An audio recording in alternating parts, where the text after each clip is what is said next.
Hi all, welcome to Vision Board community. So today I come with another announcement. Our batch 9 Azure Data Engineering will be start on 12th October 2025. This is the last batch in 2025. So we are focusing on the next hiring cycle that will be happening on the February and March on 2026. And what are the things we will be covering in the complete curriculum of the 4 months time?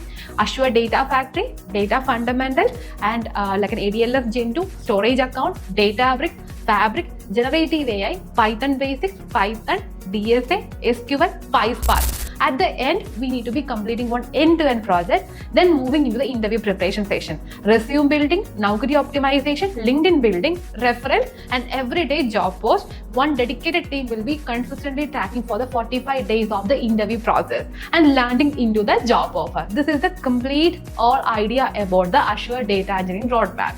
If any of the one interested, you can join with us, and the timing would be Monday to Thursday 8:30 to 9:30 p.m. Saturday 10 a.m. to 12 p.m. a dedicated technical support.